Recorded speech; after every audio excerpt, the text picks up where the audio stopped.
Good morning and welcome to the Core Connection. I'm Mira Rubin here with you on Enlightened World Network, and today's topic is evidence. We structure our reality, or we experience our reality very much based on evidence. We have an idea, we look for evidence to support it. And today we're going to talk not just about evidence, but about the interpretation of that evidence and how that actually shapes the meaning as much or more than the evidence itself. So should be an interesting conversation. Before we get started, though, let's take a minute or two to get present. Let's take a deep breath in through your nose and hold it. And imagine clean, crisp oxygen flooding your lungs, flowing into your bloodstream, nourishing all your cells, all your organs, bringing vital life energy to your body and being. And as you exhale, exhale any tension, stress, negativity, fatigue. And now let's take another deep breath in through your nose and hold it. This time, imagine brilliant, bright light lighting you up from the inside out, illuminating, electrifying, and energizing all your cells, your molecules, your electrons, creating a brilliant beam of light and energy from your heart out into the world. And as you exhale, exhale any remaining tension, stress, negativity, fatigue. And now let's press our palms together. Vigorously rub your hands together to feel the friction, the temperature, the pressure, the motion, the tickling and tingling when you stop.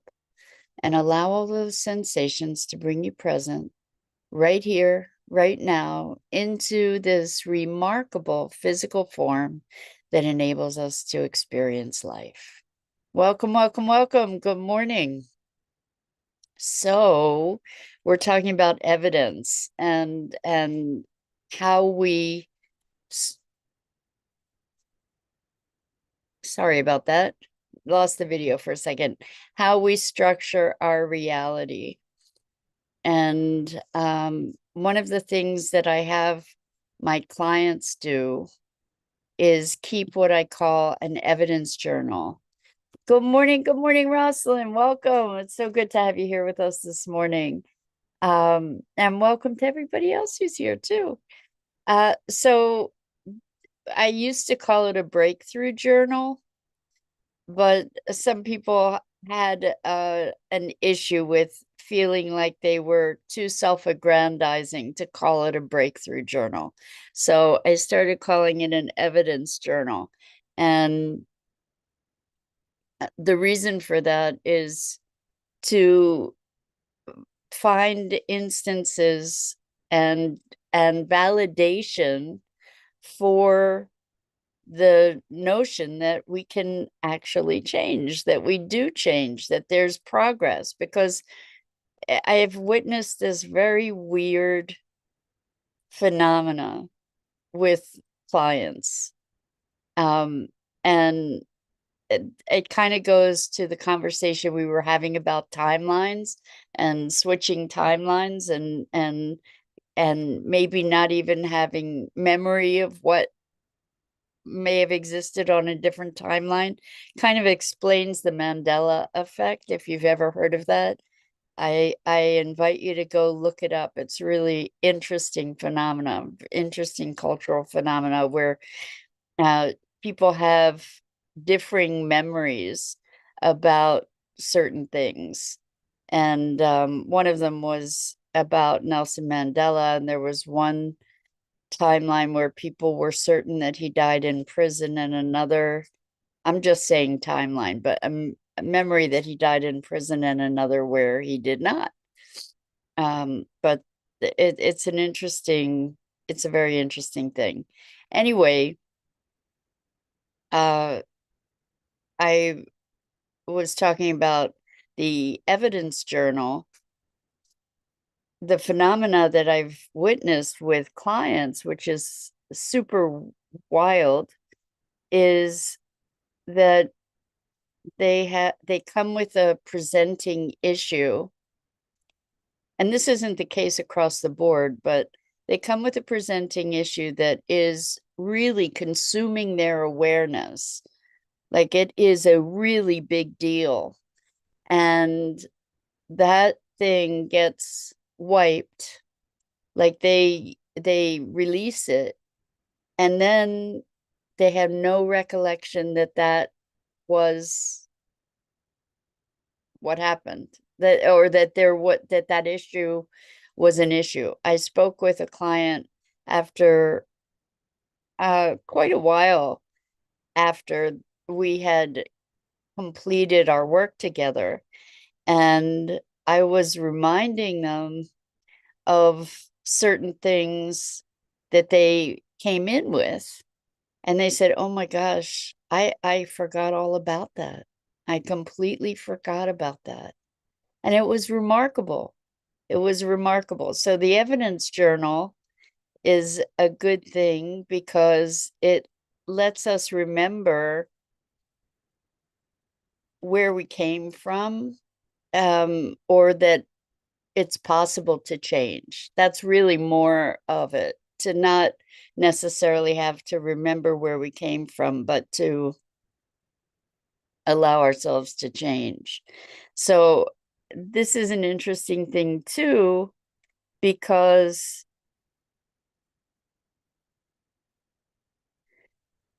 the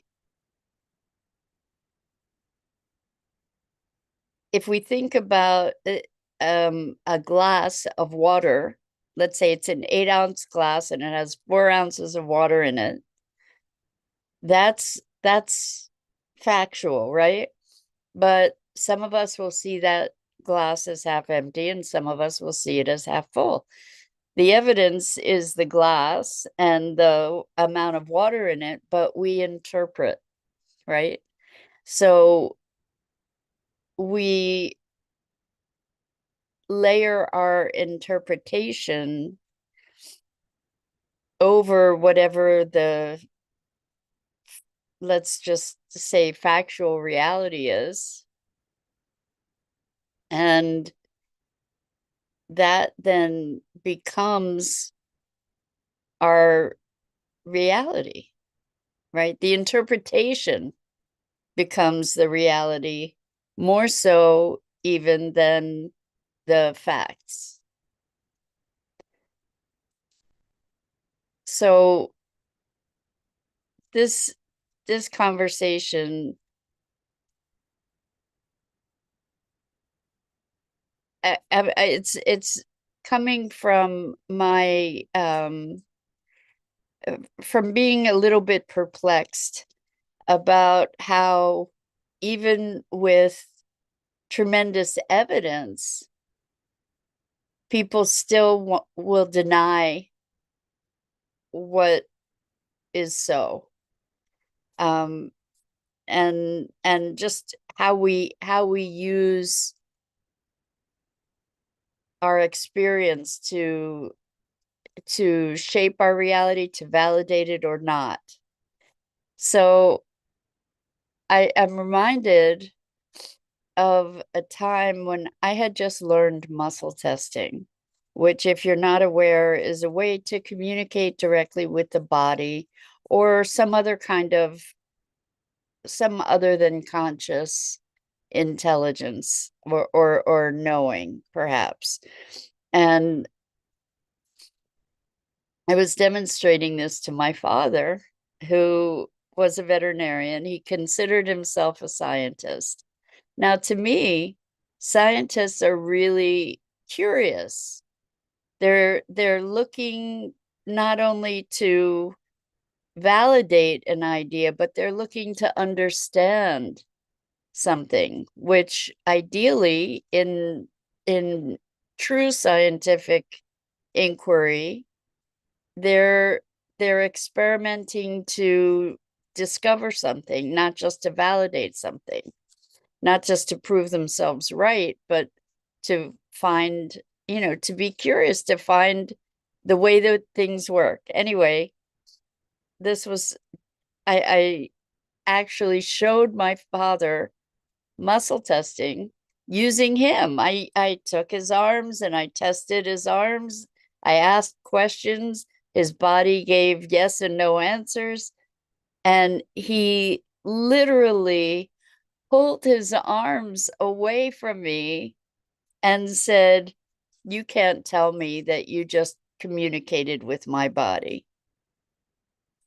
And I said, "You just experienced it. How can you deny the fact that you just experienced this?"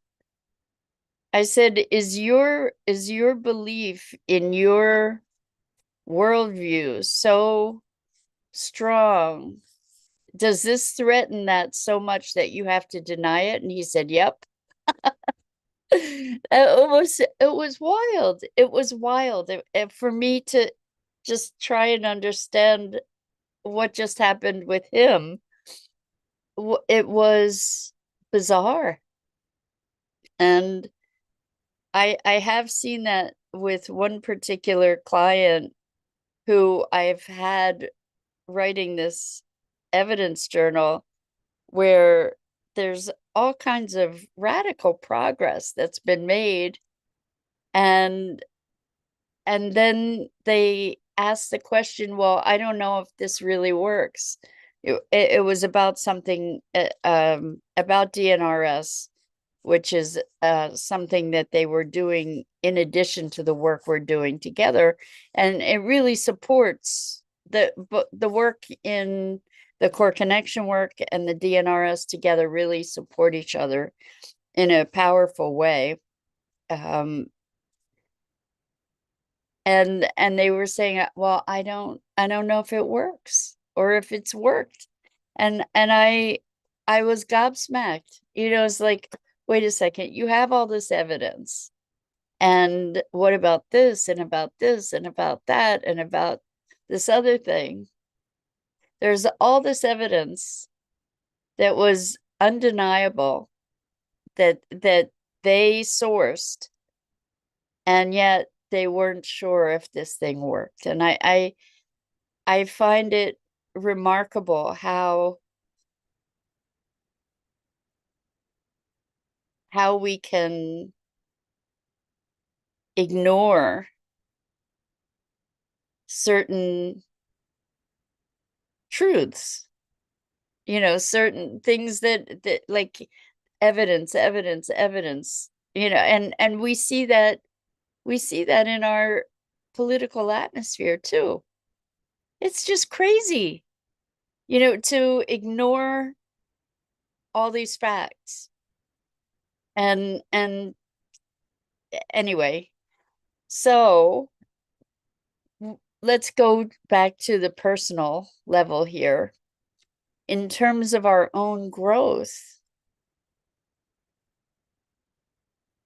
we can recognize all kinds of shifts and changes, all kinds of evolutions for ourselves, and then the interpretation is what we kind of end up going with. And that's how we make sense. That's how we make meaning, I guess, because, just all this information, well, we want to synthesize it into meaning something, right? So, for example, we'll often revisit issues, certain themes in our lives, and we see them returning and say, "Oh, it's the same thing. I've been working on this for forever. Is it ever gonna stop?"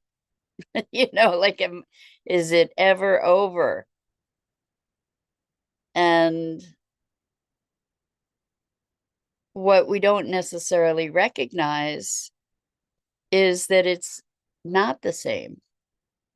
It may be the same thematically, but it can't possibly be the same because we are not the same.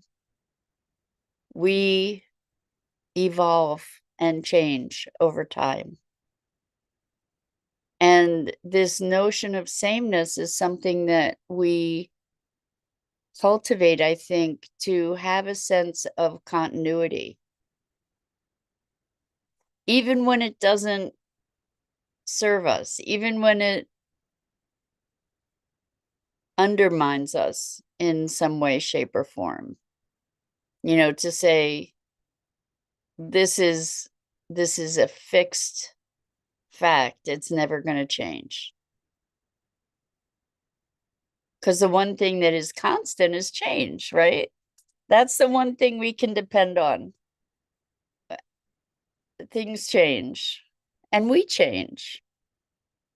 And not always in ways that we like. But again, that's the interpretation. That's the interpretation. So I think part of this conversation around evidence is relating to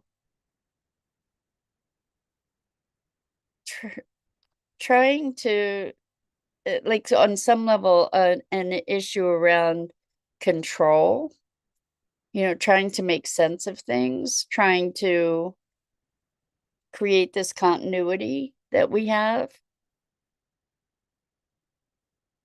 But what if things aren't that continuous? What happens if we don't allow for that continuity? There's things feel very chaotic, right? If we don't carry these concepts from one moment to the next, it's hard to make sense of the world, right? We can't. So there's the we gain or accumulate evidence that things are continuous. This is actually coming from looking more deeply into what is this experience that we have, which is really one of my favorite topics, is what is the nature of consciousness? And it's interesting because that we have means of entering that discontinuous realm through plant medicine, through meditation, through lucid dreaming, through all different pathways where we kind of get to step out of the linearity and the continuousness of our experience into sort of another dimension of experience that often leaves us in a state where we don't have words for what's occurring in that realm. And those experiences then maybe in part, certainly because they're discontinuous, they become elevated into another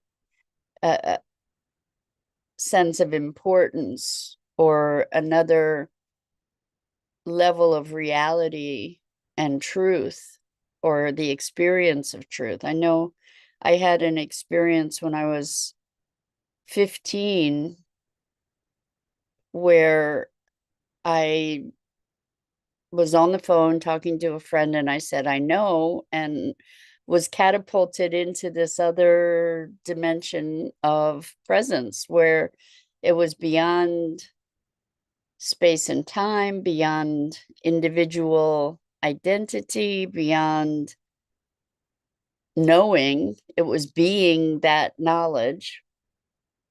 And it, it was the most real thing that I ever felt.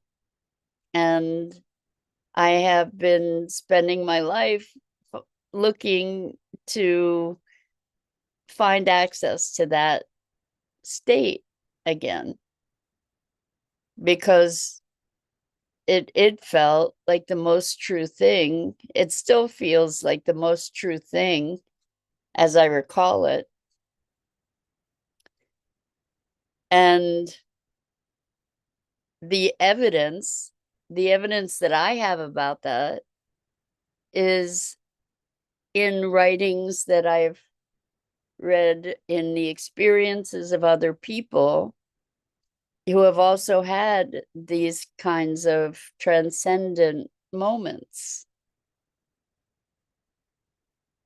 So I collect evidence around that to know that it's real, um, as real as anything can be, right? It felt more real than everything. I'm thinking also of the Monroe Institute. And Robert Monroe was a broadcaster who had an out of body experience in, I think, the 50s. And this was before it was part of Western culture. This was, he went and had brain scans. He thought he was going nuts. He thought he was out of his mind, and that there was something wrong with him. And he finally met someone who told him, go to India. This is commonplace in India. People know all about this. And he said, not going to go to India. I'm going to start an institute to study this phenomena. And he did, and in Virginia. So Rosalind says, crossing a stream, each stone thrown is like the evidence until enough stones emerge from the water, making a path across the stream more possible, exposing where to make the next step rather than walking into deep water, the unknown. That's a beautiful image, Rosalind. I can see it. I can hear the stones as they meet the water. That's awesome. Uh, so I think what you're saying is true. And when we step into the unknown, that's where possibility is too. You know, because once we know something, it's fixed. You know, so the thing that I'm engaging in more and more is being in the question rather than the answer. And I think that's a really important thing, because it allows us to keep unfolding. It allows us to keep exploring and discovering. And if we wait for the stream to fill up, uh, then there's a loss of movement there too, right? The stones become sort of a damming of the river, perhaps. So finding a way to open ourselves to possibility, and to be stepping more and more into the unknown while maintaining our sanity. You know, it's a tightrope. It's a tightrope, I think. So one of the things that I'm thinking around about as far as evidence, as I'm facing a big transition in my life, or several big transitions, is the evidence that I've had when I have, for instance, when I go traveling, all kinds of magic happens. And that's a great thing to be gathering evidence of, is that when I go out to seek adventure, wonderful things happen. And I can look at all these instances in my life and use that as evidence where there's flow. And it doesn't mean that it's all rosy, but the attitude that I take to travel is that it's an adventure. And what I recognize as I'm speaking this in this moment is that taking on that that perspective creates wonder and creates a fluidity, a lack of resistance that isn't always present in my daily life. So if I'm in the spirit of adventure, and that can be at any moment, doesn't have to be when we're on vacation or traveling, right? But if we're in the spirit of adventure, I have a lot of evidence that life is a lot more fulfilling and joyful and delightful. So I think collecting evidence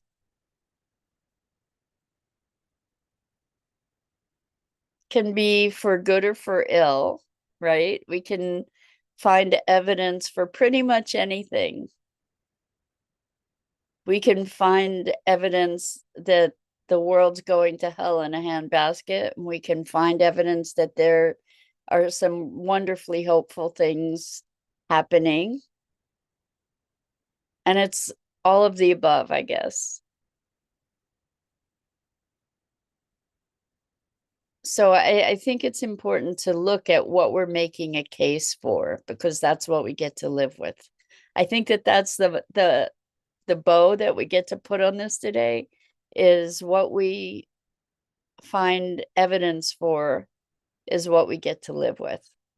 So that's it for today. I'm Mira Rubin. This is the Core Connection, and I go live here each weekday morning at 9 a.m. Eastern on the Enlightened World Network Facebook page and YouTube channel.